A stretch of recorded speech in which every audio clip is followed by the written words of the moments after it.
Hola, espero que ya tengan su bebida favorita, su antojo favorito, porque aquí comienzan las 11. Bienvenidos a este especial de salud mental aquí en Las Onces. Y hoy me voy a sentar a hablar con Margarita Posada. Ella es escritora y periodista. Margarita, bienvenida. Muchísimas gracias, Silvana, por tenerme acá con ustedes y a todos los que escuchen esto en cualquier momento de sus vidas. Bueno, Margarita, hoy vamos a hablar de un tema que es muy personal, pero que yo creo que es lindo cuando uno empieza como a compartirlo y hablarlo con los demás. Y tú lo hiciste de una manera además bien complicada, creo yo, en el sentido de la catarsis, que fue escribiendo un libro. Vamos a hablar de la depresión. Perfecto. El libro que tú escribiste se llama Muertes Chiquitas. Muchas personas dirán como, ay no, yo no voy a leer nada de muerte, yo no voy a leer nada de eso. O hay personas que simplemente se lo encuentran y no saben muy bien de qué se trata y mientras lo leen se van a empezar a sentir identificados. Claro, el título, Las muertes chiquitas, en realidad es como un título de doble sentido que hace alusión a cómo llaman los orgasmos en francés. La petite mort es Ujú. la pequeña muerte, así llaman los orgasmos femeninos los franceses. Y como a mí siempre me habían identificado con el tema de que era Conchita, la columnista de Sexo de Soho, y que siempre hablaba de sexo y tal, yo quería que de alguna manera algunas personas cayeran en esa trampa y luego se encontraran con un testimonio completamente descarnado y sí, a veces casi que brutalmente honesto de lo que ha sido mi proceso con la depresión, que es una enfermedad que además no se quita, sino de la que uno, digamos que aprende muchísimo y luego tiene herramientas para enfrentarla. Bueno, yo quiero que hablemos puntualmente de eso. ¿Cuándo? ¿Cómo te diste cuenta que estabas sufriendo de depresión? Yo creo que yo era muy melancólica desde bien chiquita, pero digamos que la primera vez que le pongo nombre a esa, digamos, como a ese estado ya bastante profundo de melancolía, es como a mis 20 y pico de años y ahí es precisamente donde comienza el libro, cuando un novio me dice, tú estás deprimida y Ujú. empiezo todo un proceso pues en el que recorro cualquier cantidad de tipos de terapia, desde la holística hasta la más médica, psiquiatras, psicólogos, cuencos tibetanos, yoga, en fin, todo lo que sume, que ahí empieza, digamos que el libro, y habla de 5 episodios, que son los 5 episodios que yo he vivido de depresión, y básicamente lo que es interesante, o por lo menos lo que fue terapéutico para mí al escribirlo, fue que me puse más bien a observar lo que pasaba antes de que uno llegara a estar en ese hoyo negro, porque Claro. cuando uno está en el hoyo negro uno dice, ¿cómo llegué hasta acá? Pero generalmente si se pone a observar, hay unos patrones de comportamiento que yo siempre los identifico ahora pues, o los equiparo a la actitud del coyote del correcaminos, que coge mucho impulso para correr detrás del correcaminos y luego se va hasta el abismo. Y digamos que la gente normal lo que hace es frenar en el borde del abismo. Ujú. Y las personas que sufrimos de depresión a lo mejor lo que hacemos es que tenemos demasiada fuerza y seguimos muy hasta la mitad del aire y ahí es cuando finalmente nos damos cuenta de que nos vamos a ir de culo para el estanco y efectivamente nos vamos de culo para el estanco. Exactamente. Pero lo bueno es que como el correcaminos uno cae y hay como un piso y Pues puede sí, como esas son existir las muertes ese... chiquitas. Exacto. Le puse Quiero... las muertes chiquitas por Ujú, eso, claro. porque digamos que de alguna manera son las muertes chiquitas las que me han evitado la muerte grande, la muerte definitiva, la muerte que realmente no queremos, aunque la enfermedad nos diga mucho que sí queremos. Margarita, yo quiero que me cuentes y de pronto para las personas que nos están oyendo, hay algunos que de pronto tienen clarísimo cómo son los síntomas de la depresión. Hay otras personas que puede que la estén sintiendo y no tienen ni idea qué es depresión. O hay otro grupo que no tiene la menor idea qué es depresión y Ujú. me gustaría que habláramos puntualmente de qué se siente, porque yo creo que es algo que no solo es mental, sino físico, que hay momentos, Sí, o sea, así como uno tiene varicela y entonces le da fiebre, le salen salpullido, o sea, hay enfermedades que tienen unos síntomas muy específicos. Siento que las mentales también, pero no lo hablamos de ello. Claro, pues la verdad es que yo creo que hay tantas depresiones o síntomas de depresiones como personas que sufren de ella en el mundo y cada Ujú, una es bien particular. Pero lo que yo sí he llegado a entender, por lo menos sobre mi propia depresión, es que la depresión es una gran aversión al dolor, un gran miedo al miedo. Y de ujú, tanto huir y de tanto, digamos, que posponer los duelos que tienes que hacer en tu vida, pues eso sencillamente se empieza a convertir en una bola de nieve que eventualmente te aplasta y ahí es cuando viene precisamente ese síntoma o esos síntomas de los que tú estás hablando, que tienen que ver con no querer levantarse, con no sentir ningún tipo de apego hacia nada. Yo lo llamo falta de arraigo, falta de ombligo. Es casi que cuando la gente piensa que tiene que ver con estar triste, yo les digo es que no se mm, parecen en nada, porque cuando uno está triste le hace falta algo, pero claro. cuando uno está deprimido no le hace falta nada, no le hace falta absolutamente nada, nada lo mueve. Y también diría que realmente el opuesto a la depresión no es la felicidad, el opuesto a la depresión es la vitalidad, precisamente. Y por eso es que creo que tiene mucho que ver con el cuerpo, porque finalmente nos han hecho pensar en esta, digamos que política dualista occidental, que el cuerpo está separado de lo espiritual y de lo mental, que nada tiene que ver. Y yo no creo que exista nada más espiritual que la química del cerebro, que Sí. es al final la que nos hace generar un lenguaje, entender el mundo y estar, por ejemplo, aquí conversando sobre esto, ¿no? Claro, y me parece muy importante que hables, digamos, de ese tema de la vitalidad, porque siento que, y creo que lo hablas al principio del libro, que dices, la gente, creo que todos caemos en eso en algún momento, decimos como, ay, qué depresión, o ay, qué día tan depresivo, o ay, usamos la palabra A como la tan ligera. fácil, sí, tan a la ligera, que pasa un poco también con la bipolaridad, ¿no? Que, ay, es que Bogotá, aunque yo realmente creo que Bogotá sí tiene un clima bipolar, ya entendiendo la enfermedad, pero eso que uno ve a un amigo y como que, ay, no, si es que no le pare bola, es que está bipolar. Usamos tan a la ligera estos términos sin entender realmente lo que hay detrás. Y hay personas que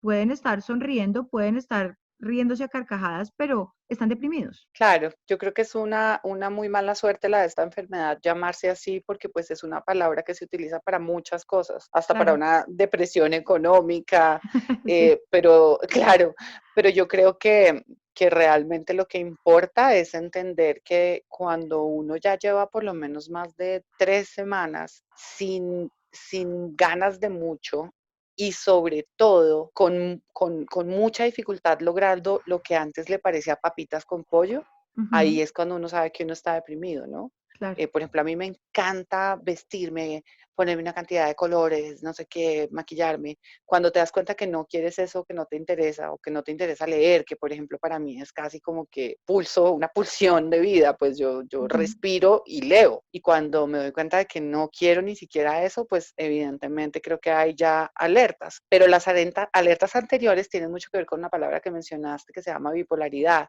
Y es ujú, que yo creo que de alguna manera todos los seres humanos oscilamos entre estados digamos que altos y estados bajos. Lo que claro. es importante es aprender a convertir esas oscilaciones en algo curvo y no en Ujú, unos picos terribles. Entonces, ¿qué pasa, por ejemplo, conmigo? Puede que a mí me diagnostiquen de bipolaridad. Muy seguramente debe decir en muchos historiales con psiquiatras que yo soy bipolar, ujú, pero el problema es que mis picos altos no son unas manías en las que yo estoy diciendo que me está persiguiendo la Gestapo, ni que veo nanitos verdes, ni tengo amigos ujú, imaginarios. ujú, En cambio, mis picos altos son, por ejemplo, pegar con babas una relación de la nada y decir que me voy a casar, claro. ¿no? O de pronto querer ser madre soltera en un momento completamente random, Ujú. y entonces eso hace mucho más difícil identificar, digamos, que los momentos en los que Margarita está haciendo cosas que son muy temerarias y que no tienen nada que ver con su esencia, ¿no? Y esas son como esas señales que de pronto uno deja pasar y lo que tú decías que ya uno en retrospectiva dice, ah, es que el cuento, o sea, aquí sí me estaban dando un montón de sirenas sonando cada vez más fuerte y uno es el Claro, pendejo, uno es como, ah, sí, sí, no pasa nada. Y exactamente. de hecho tú en el libro también hablas de algo que yo creo que muchos hemos tenido que pasar por esos momentos tan oscuros que además están relacionados con amistad, con fiesta, con trago, con sexo, Mm, y que se vuelven como pañitos de agua tibia o muchas veces vendas para uno negar lo que está sintiendo, ¿o no? Tal cual, exactamente eso. El libro, digamos que culmina hablando de una gran herida que yo tengo, de Ujú, la cual digamos que descubro su existencia bastante grande, ya más allá de los 20. Y lo que sucede es que como cuando chiquita yo decidí que yo reaccionaba ante eso de una manera muy inconsciente, defendiéndome como pudiera yo sola, ujú. pues eso genera en mí un mecanismo de defensa hacia el dolor que es exactamente igual cada vez que se dispara esa situación de peligro o de dolor o de frustración o de pérdida, yo reacciono como, A mí no me importa, yo el dedo en la vela, no me estoy quemando, yo no me estoy quemando, yo no me estoy quemando". Ajá. Y entonces uno tiene que casi que desaprender esas reacciones que son muy automáticas, sobre todo cuando uno las aprende cuando es chiquito, ¿no? Tú en el libro también cuentas, y ahorita lo decías, que narras 5 episodios muy específicos. Quiero que le expliques a la gente este término de episodios, porque la gente cree que uno puede tener depresión solo un pedacito y nunca más la vuelve a tener. O si realmente es una enfermedad con la que de pronto se nace y tiene detonantes y luego la aprendes a controlar. ¿Cómo ha sido tu caso? Claro, eso iba a decir yo. En mi caso, y generalmente lo que dicen las estadísticas y lo que yo leí y de verdad que me frustró mucho cuando lo descubrí, es que cuando una persona ha sufrido más de 2 episodios de depresión, es muy factible que vuelva a vivir un tercero y un Ujú, cuarto y un quinto. Lo que pasa es que evidentemente tiene herramientas mucho más útiles para enfrentarla. claro. Entonces, de alguna manera, lo que creo yo es que la depresión viene cuantas veces sea necesaria estar en tu vida para que tú aprendas ciertas cosas o desaprendas, como estaba diciendo, Ujú, ciertas reacciones. Y de alguna manera es una gran maestra y lo que hace es venir a mostrarle quién es uno, porque también claro. mencionabas un poco el tema de la fiesta y de ponerse pañitos de agua tibia con yo estoy bien porque yo soy genial y porque cumplo con el estándar de éxito y felicidad y sociabilidad que hay en el mundo. Y muchas personas, incluso pues que me conocen de cerca, dicen, esta mujer, ¿cómo pudo haber estado deprimida? Si es que es una caja de música. Sí. Y efectivamente yo misma confundía salir de la depresión con estar montada en una mesa bailando y echando tiros, pues como si fuera el fin del mundo o el 31 de 1999 de Prince. Ujú, Y realmente lo que estaba tratando de hacer era escapar a toda costa de lo que tenía que enfrentar. Entonces, pues dentro de las muchísimas herramientas que empecé a utilizar, una de ellas fue, por ejemplo, dejar de tomar trago, porque yo me di cuenta de que yo me escapaba por completo de la realidad y no era el problema que me emborrachara o no me emborrachara, porque todas las personas que toman trago se emborrachan eventualmente si toman demasiado, sí, ni la cantidad, ni digamos que la regularidad con que lo hacía, sino cómo estaba absolutamente inquieta, descontenta e irritable entre una copa y otra. Así fuera una copa de vino y 3 botellas de aguardiente la siguiente vez, o así claro. hubiera un mes de separación, eso no importaba. Lo que importaba realmente era cómo a mí el trago me permitía, digamos que, moldear la realidad a lo que yo quería que fuera. Claro, Y eso es finalmente locura, pues porque la realidad es la que es, no la que uno quiere moldear a partir, digamos que de emociones fuertes y de sustancias, ¿no?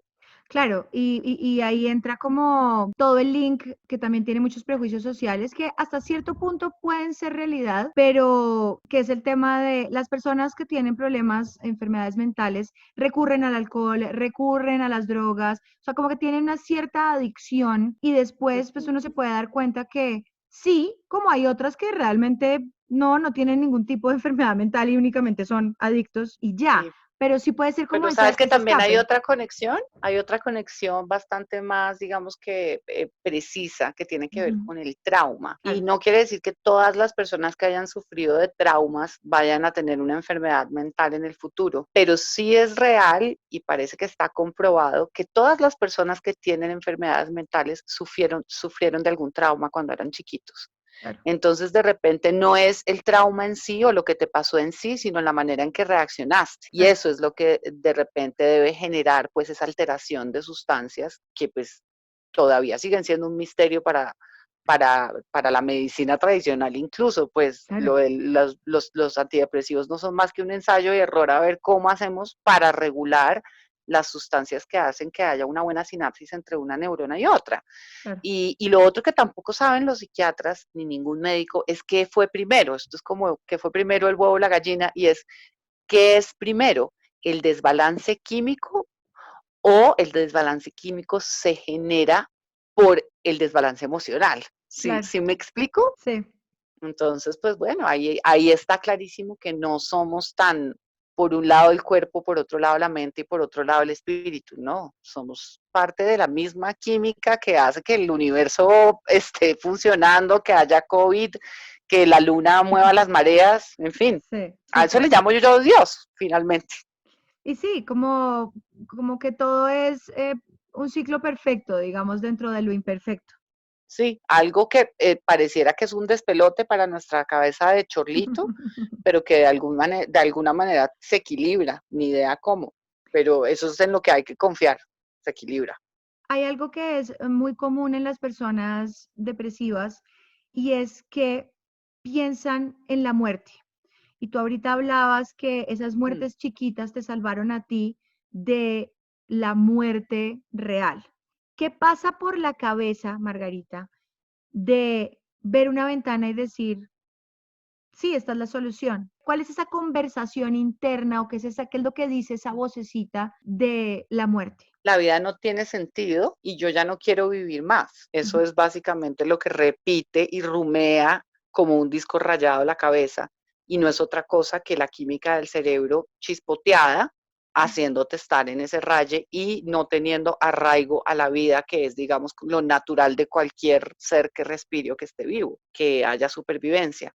Y yo creo que ahí lo que falta entender, primero que todo, y para mí esto lo he discutido muchísimo con amigos míos filósofos y de todo, para mí el suicidio, por lo menos en mi caso, es la enfermedad de la depresión hablando, y es básicamente una de las consecuencias de una enfermedad mental no tratada, sí. ¿verdad? Y cuando empieza uno a tratarla, pues de alguna manera lo que se da cuenta es que a esa frase de yo no quiero vivir más le hacen falta 3 letras, y Ujú, es yo no quiero vivir más así.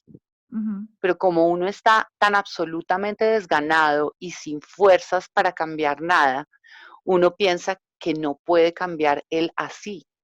Y resulta que sí lo puede cambiar, solamente que lo puede cambiar de manera progresiva, mínima, paulatina, y a través de cambios ridículos que para el ego de una persona que sufre de una enfermedad mental es ujú, casi que ofensivo, claro. porque tiene que ver con pararte de la cama, con bañarte, con comer saludable, con cambiar de un lugar al otro, con que si te dicen haga ejercicio no es vaya y se mata en el gimnasio o corra 200.000 kilómetros y vaya a llegar a la maratón, sino dele la vuelta a la manzana, o sea, Claro. todo hasta donde estén tus posibilidades. Y generalmente las posibilidades de uno cuando está muy en el hoyo negro son tan paupérrimas que uno mismo se da palo y se ofende porque no es capaz de hacer las cosas que puede hacer cuando está bien. Me gusta eso que dices que le pega en el ego y de pronto, para hacer como un símil, es cuando una persona le da cáncer, uno de los procesos más difíciles es el de la quimioterapia, pero que para muchos es como, ay, no tiene nada que ver, es cuando a la persona se le cae el pelo, cuando en el proceso, digamos, de las mujeres tienen que quitarle sus senos y que para muchos es algo tan sencillo, ese mismo ego y con el que uno se está viendo y ya no se está reconociendo, puede relacionarse un poco también con esa salud mental que tú misma lo decías de, es que Totalmente. yo no me estoy viendo bien, no me estoy sintiendo bien, pero me estoy poniendo esta máscara para que tú me veas bien. Y así yo me hago una Exacto. medio espejo, pues como mentirosísimo. Sí. Yo creo que el ego realmente le han dado mucho palo. El ego no es algo negativo Mm, llevado a sus justas proporciones, ¿verdad? claro. Porque es lo que te hace distinguir la realidad completa o los otros seres de lo que tú eres. Pero evidentemente el ego juega un papel muy impresionante en el tema de huirle a los dolores y al miedo, Claro. porque el ego empieza a generar ese tipo de armaduras que al final no sirven, ¿ya? Te quedan chiquitas, se quedan Ujú, cortas para ayudarte a defenderte del mundo, y entonces ahí te das cuenta de que hay que generar una construcción bastante más sólida, ¿verdad? Que el ego, pero además muchísimo más flexible. Cuando tú construyes ego en tu vida, tú te conviertes, haz de cuenta, en un árbol muy alto que mira por encima de las copas a todos los demás árboles, pero que si llega a ver un tornado o una ventisca muy fuerte, su tronco es tan estoico y está tan firme y es tan determinado y tiene tanta fuerza de voluntad que se quiebra.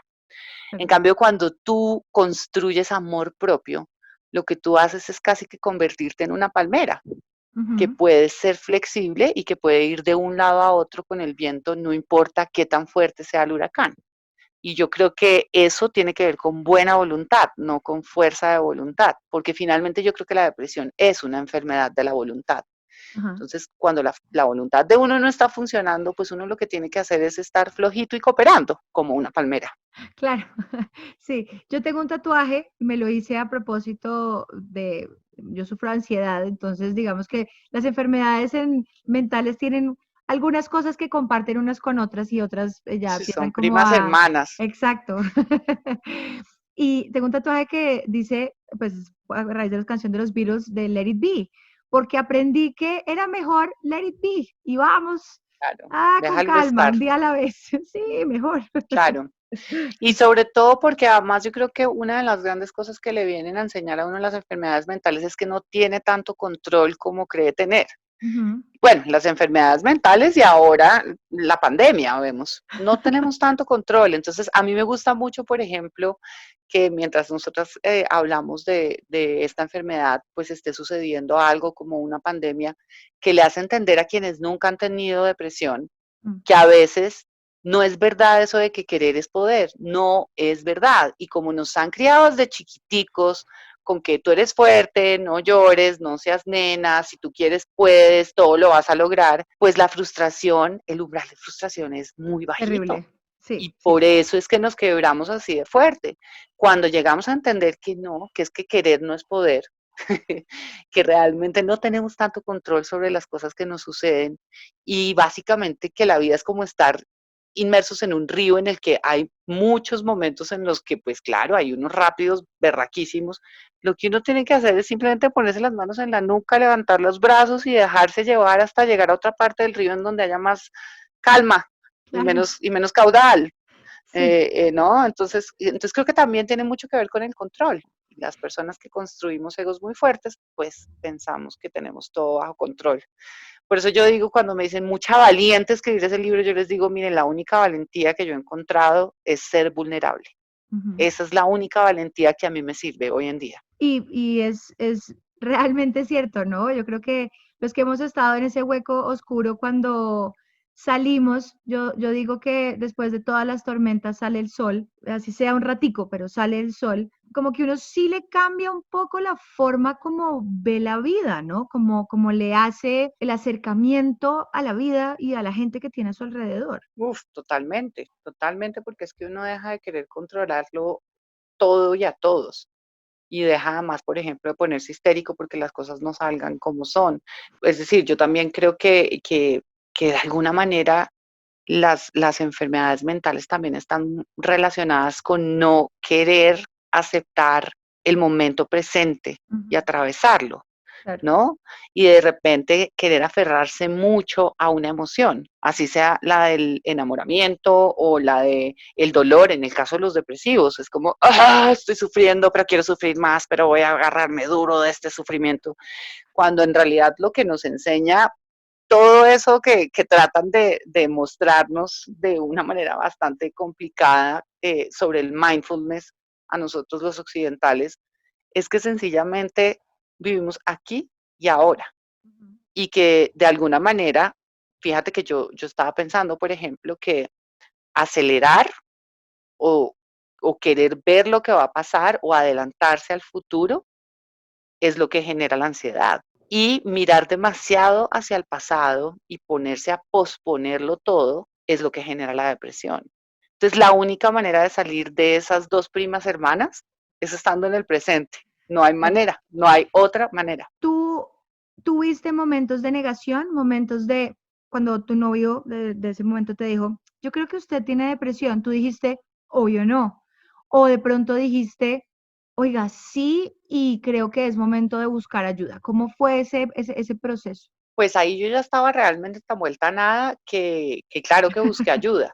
Pero lo que genera es que el ego se afina, el ego se Ujú, afina y encuentra caminos, ¿no? Entonces lo que sucedió después es que yo pensé que ya había salido triunfal, ¿sí me claro. entiendes? Ya se acabó esto. Entonces yo empecé a escribir un libro sobre la depresión que era muy diferente al que terminé publicando, porque era ficción, porque hablaba además de todas las personas que de alguna manera yo he tenido cerca que se han suicidado, y era un poco como esa gran pregunta de qué fue lo que me salvó a mí o qué es lo que me salva.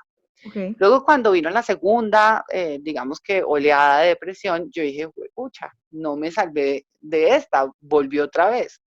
Pero incluso habiendo salido de la segunda, también pensé que ya, listo, se acabó, esto Ujú, fue, aquí es el final. Y cuando ya llegó la tercera, pues ahí fue cuando empecé a investigar y vi lo de las estadísticas que les contaba, que dice que una persona que ha sufrido por lo menos 2 episodios de depresión es muy factible que siga teniendo episodios. Y ahí fue cuando ya verdaderamente me entregué y tuve que empezar a aceptarlo. ujú. Pero no fue sino hasta la cuarta depresión que tomé medidas que tienen que ver con salud física. ¿Viste?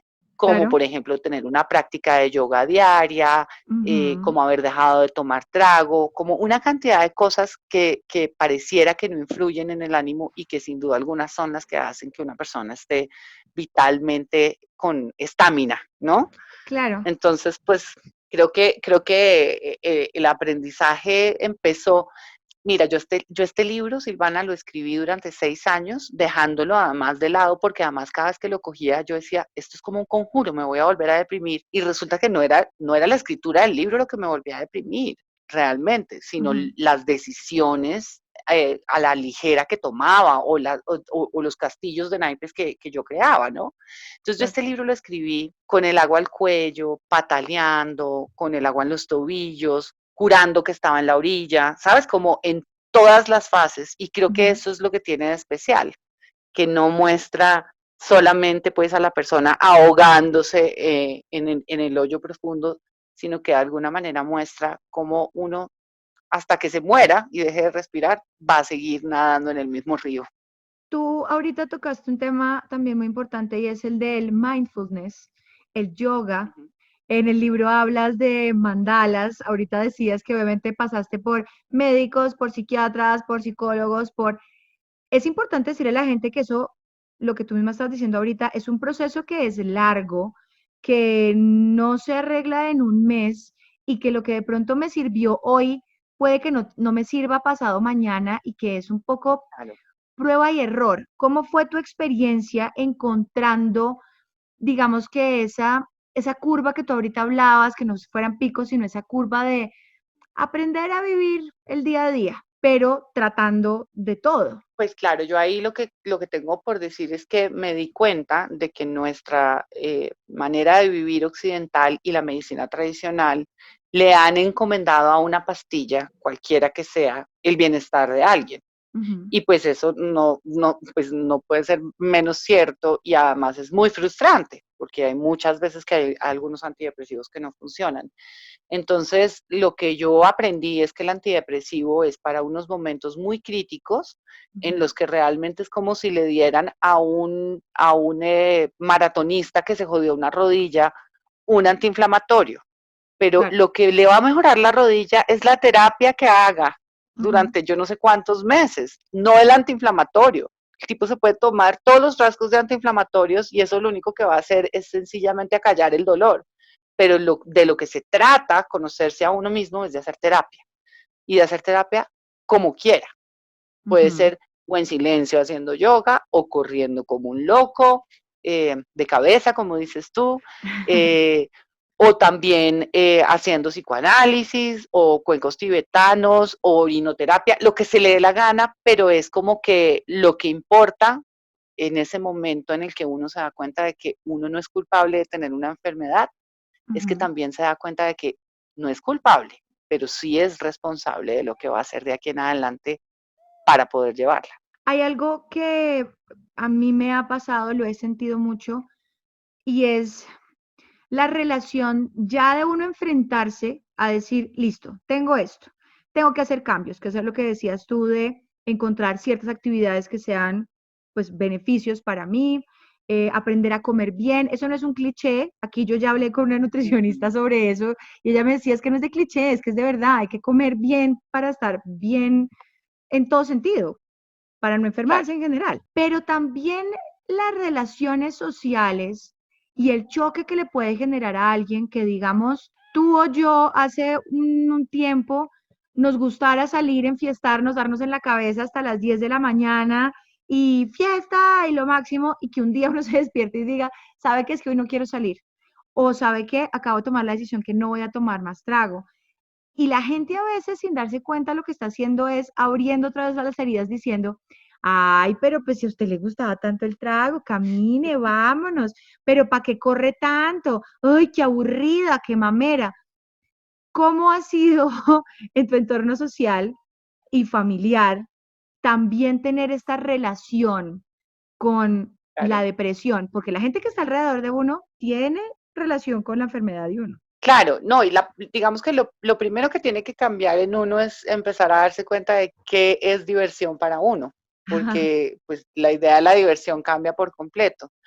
Y uno igual sigue buscando la diversión en los mismos lugares, incluso habiendo dejado de tomar, ¿no? Entonces se va al coc y está 3 horas ahí bailando desesperado y después dice como, bueno, estuvo rico, pero pues por ahí en 6 meses volveré a querer hacer esto, ¿no? Claro.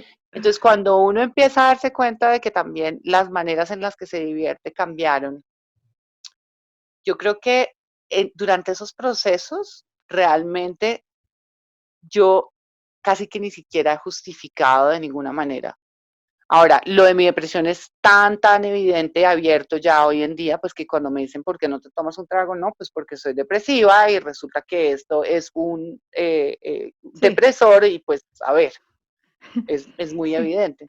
Pero uno puede decir, no, es que tengo una úlcera, ¿sabes? O claro. estoy tomando antibiótico, lo que se le dé la gana.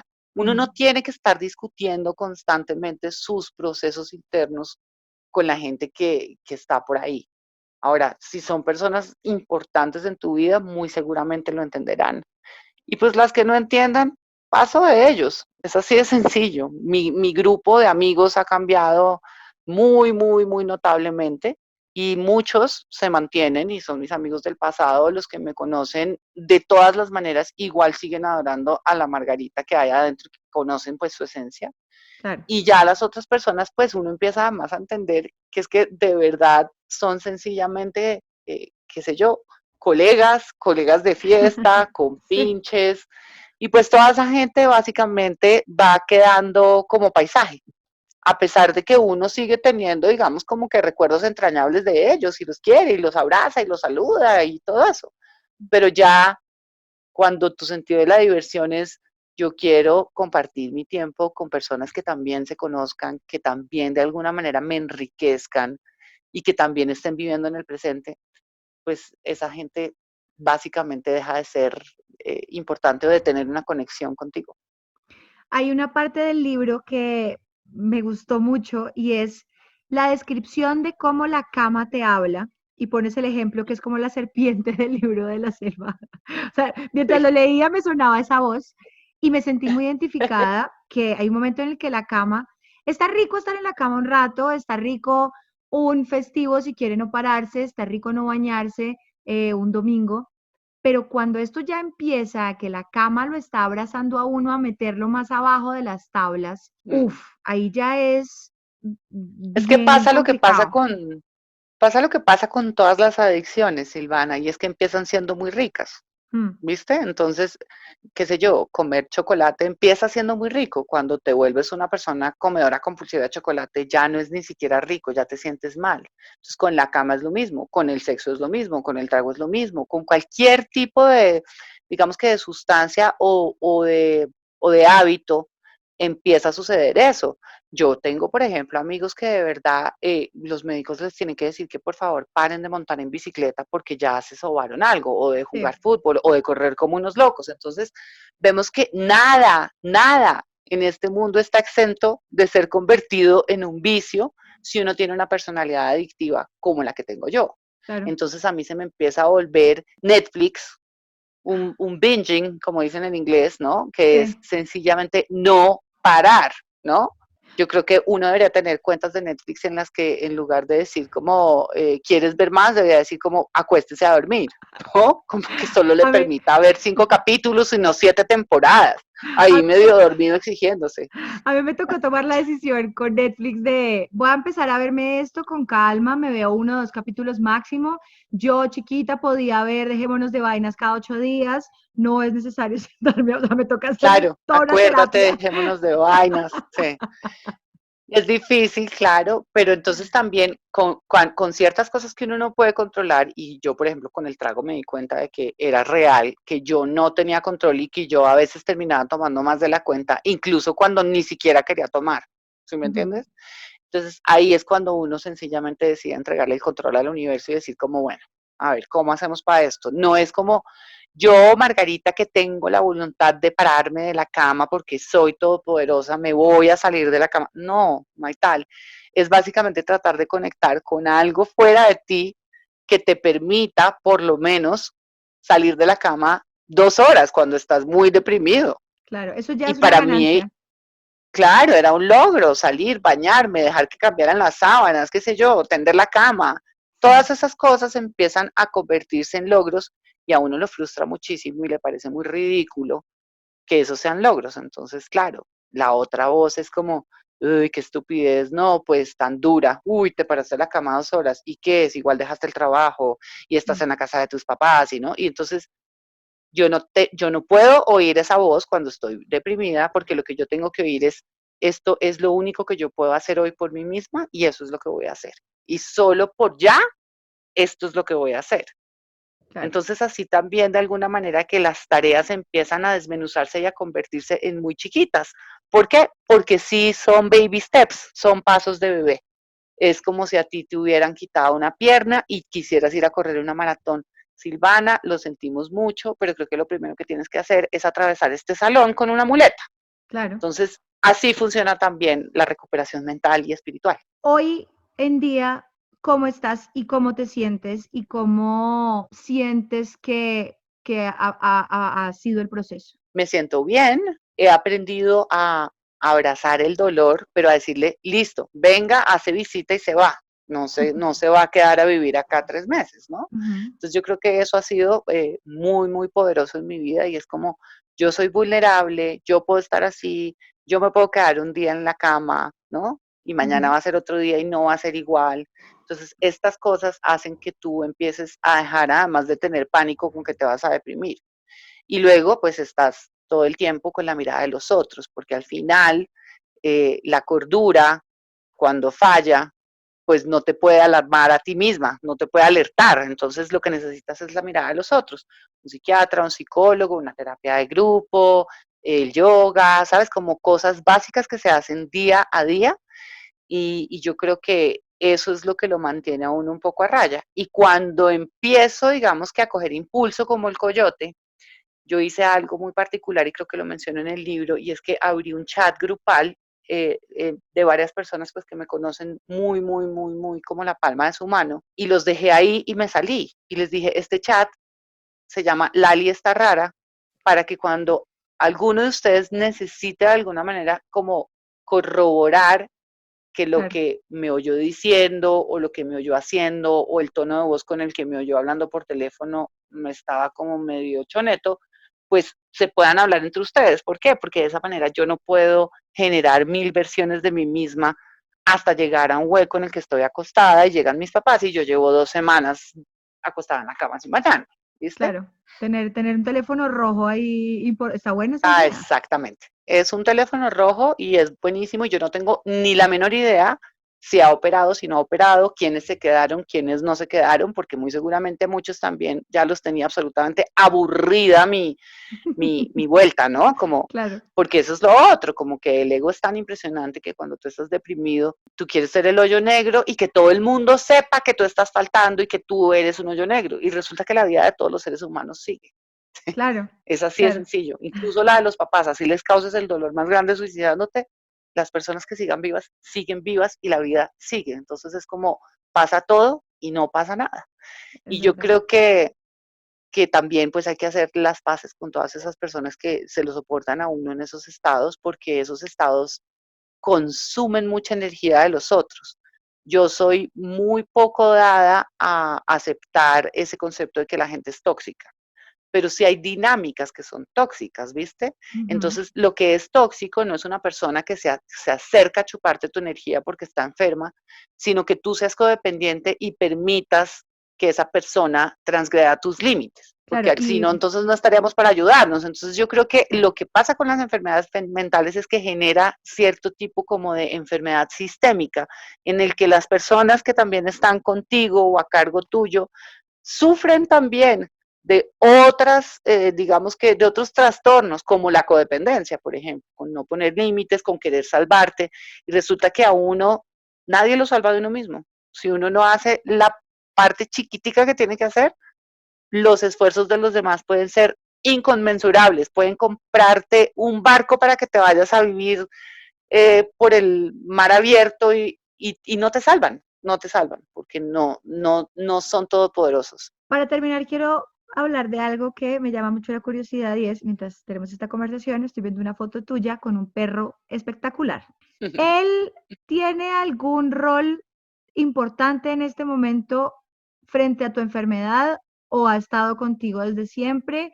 ¿O cómo sientes que es tu relación con él? Fundamental. Primo ha generado en mí unos hábitos impensables, pues yo no era nunca una persona que se levantara a las 5:30 de la mañana a caminar. Eso, ya con eso te digo que ese es el rol más impresionante que ha tenido Primo. Pero por otro lado también me ha ayudado, por ejemplo, a entenderme completa, a no estar buscando sentirme completa a través de las relaciones o de estar siempre siendo arrolladora o seduciendo al mundo entero, porque no es una cuestión como con los hombres nada más y las relaciones amorosas, sino con que tú siempre tienes que arrollar al mundo, y esa también es una adicción insoportable que genera un narcisismo horrible. Entonces, digamos que de alguna manera el amor de un perro o de una mascota, de unos gatos también, es fundamental. Yo tenía 2 gatos, Silvana, y en el libro también cuento pues lo que pasó con los gatos y cómo esa pérdida fue pues el detonante para una depresión bastante profunda que Ujú. atravesé sola con Primo en mi finca. Ok. Entonces, de cierta manera, Primo ha ayudado a resolver muchos problemas de amor propio, pero también me ha puesto de manifiesto que, por ejemplo, hay 1000 maneras de ser mamá que no son pariendo un hijo, Claro, ¿no? claro. Que es algo de lo que también hablo a profundidad en el libro y que cuando lo lean pues van a entender por qué es tan importante. Entonces sí, sí, tiene todo lo que puede tener de terapéutico un animal para cualquier persona, no importa si está enferma o no, pero va más allá de eso y él tiene todos los permisos pues de mi psiquiatra de ser apoyo emocional, monta en avión, va conmigo a todas partes. Y pues lo que dice mi mamá es como, no, pues no escogió casi nada apoyo emocional, un gran danés. Pero bueno, Pero, creo que pero al te final digo la también, verdad, ¿sabes qué es? que Dímela. no, no, no. Es un espejo de mi ego, porque mi ego es como un gran danés, es gigante, le da pánico a mucha gente, pero en realidad tiene el temperamento de un gran danés. Al final es simplemente torpe y amoroso. Eso, pues algo así te iba a decir que no esperaba menos. No te esperaba con un perrito. No, me parece que va perfecto. Pues sí, esa es la historia de Primo. Margarita, muchísimas gracias por sentarte a hablar conmigo de este tema que para ti sé que ya no es un tabú, pero para muchas otras personas que nos están oyendo seguramente va a poder ser una luz que de pronto necesitan o que se lo pueden mostrar a alguien más. No, sin duda alguna, Silvana, yo agradezco todo el trabajo que tú has hecho alrededor de la enfermedad mental, porque es como salir del closet, es el nuevo closet. Entonces, Total. cuando uno sale del closet, hace que otras personas sientan menos miedo de salir del closet. Y al final nos vamos a dar cuenta de que casi todos estamos guardando o la misma pastilla o el mismo teléfono del psiquiatra en el cajón de la mesa de noche. Exactamente. Muchísimas gracias. Un abrazo, Silvi. Y ustedes ya saben, pueden encontrar Muertes Chiquitas en todas las librerías, en Amazon, en todo lado lo pueden encontrar. Muchas gracias por acompañarme y si te gustó este capítulo, no dudes en compartirlo. Nos oímos en las próximas 11.